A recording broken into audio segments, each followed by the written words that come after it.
souhaite la bienvenue à cette deuxième émission de mon podcast du BDSM à la spiritualité. Alors, mon nom est Elena Rivera, je suis coach holistique, guide spirituel et praticienne énergéticienne. Je suis avec vous pour vous parler aujourd'hui de mon histoire et comment ça se fait que je suis assise devant vous. Alors, ce podcast qui a ce nom particulier fait en sorte que ça fait partie de ma vie, comme je vous partageais lors de ma première émission. Alors, oui, j'ai perdu mon mari tragiquement en 2015 et ce décès a fait en sorte que ma vie a drastiquement changé. Je dis drastiquement parce que, bien entendu, j'ai évolué, j'ai grandi et je me suis transformée à travers cet événement. Et bien entendu, nous avons vécu 15 belles années fusionnelles, passionnelles, et son départ tragique d'un jour à l'autre a fait en sorte que ça m'a tellement déboussolée que il a fallu que je réapprenne, que je me refasse aussi une identité parce que j'étais épouse, j'étais associée, j'étais l'amie et j'étais maîtresse aussi. Alors, tous ces rôles que du jour au lendemain, on se retrouve sans cet être cher qui t'apportait tant. Alors, le deuil n'a pas été facile à faire. Ça a été un processus, je vous dirais, que j'ai fait pas à pas, à travers les lectures et à travers, bien entendu, des pratiques que j'apprenais à travers ces lectures parce que les livres m'ont beaucoup apporté. J'ai lu des histoires de personnes qui avaient vécu plus ou moins le même deuil que moi et je voulais apprendre, je voulais savoir qu'est-ce qu'elles ont fait pour s'en sortir.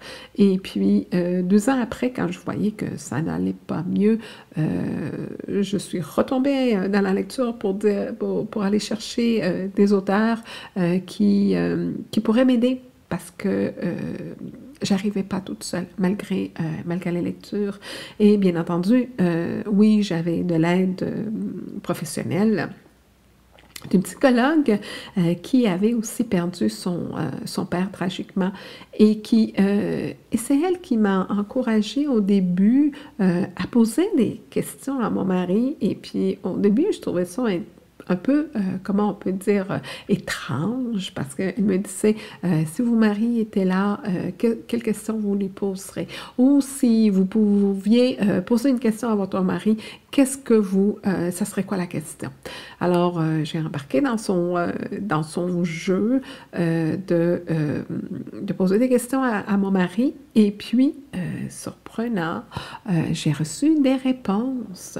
Et puis, ça a commencé à capter mon attention et ma curiosité.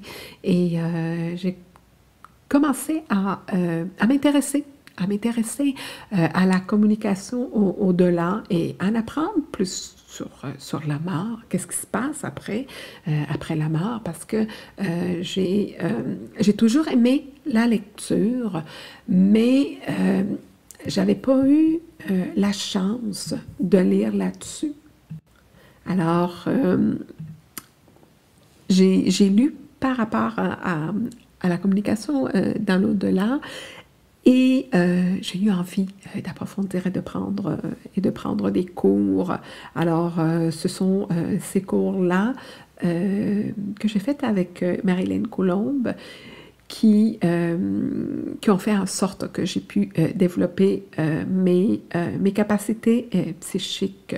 Alors oui, Marilyn Coulombe a été une auteure que j'ai lue parmi tant d'autres auteurs que je lisais pendant ma période de convalescence et de deuil. Et c'est après que j'ai appris qu'elle donnait des formations. C'était le temps du confinement, donc plusieurs formations se sont données par Zoom à distance. Et puis, ben, moi, ça me convenait amplement, ça me convenait très bien de suivre des formations à distance.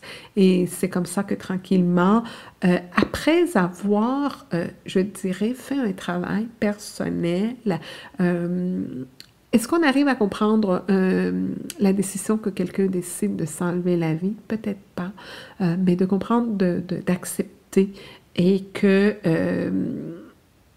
moi, mon chemin est encore ici et que j'ai encore beaucoup de choses à accomplir. Alors, c'est à travers ces lectures que j'ai appris des rituels, des nouvelles habitudes de vie qui pourraient m'aider au jour le jour à combattre la tristesse du deuil, à me forcer, je dirais, à aller mieux parce que c'était un choix que je faisais. J'avais le choix de continuer couchée au lit en petite boule, à pleurer ma vie, ou à me reprendre en main et de vouloir continuer vivre et d'inspirer.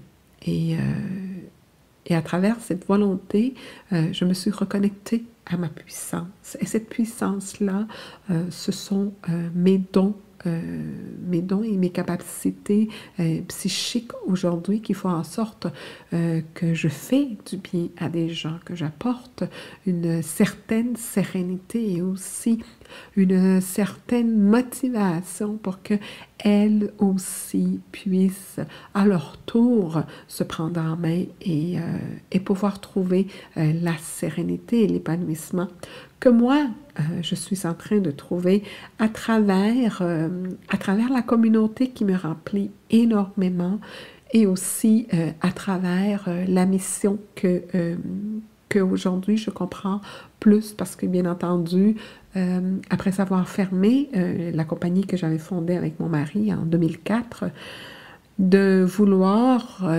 aujourd'hui me dédier à 100% sur le coaching et le développement personnel fait en sorte que je tourne un chapitre par rapport à ma vie professionnelle de consultante à l'amélioration de processus pour être aujourd'hui au bien-être des personnes parce que c'est ça qui m'anime. Et finalement, je constate que c'est toujours ça qui m'a animée, qui a fait en sorte que dans ma vie professionnelle, j'étais appréciée parce que j'ai toujours mis l'humain au centre de toute pratique de gestion ou d'amélioration, parce que l'humain, c'est des armes finalement qui viennent apprendre à travers les expériences. Et pour moi, chaque personne, chaque âme est importante et unique. Alors, ça va être le temps de se quitter. Notre deuxième émission arrive à sa fin, mais si je peux vous laisser avec quelque chose par rapport à ce parcours que je vis depuis l'année 2015, c'est de persévérer. Parce que finalement, oui, mon livre est divisé en 3 parties. Celle d'oser. Oser être la personne que vous devez, que vous voulez et que vous êtes appelé à devenir. Oser aller de l'avant et assumer les rôles que la vie vous envoie. Assumez-les pleinement. Ça mesure. Vivez pleinement. Faites l'expérience de ce voyage que vous vous êtes dit, oui, j'ai envie d'aller et d'évoluer. Alors, assumez et vivez pleinement. Parce qu'après ça, vous allez, selon les expériences, persévérer parce que c'est à travers les réussites et de cette persévérance que vous allez aller mieux et que les cadeaux emballés que l'univers nous réserve arrivent. Alors, je vous laisse avec un mot d'espoir pour vous dire que, comme l'a écrit mon mari avant de quitter, elle est belle, cette putain de vie. Je vous embrasse.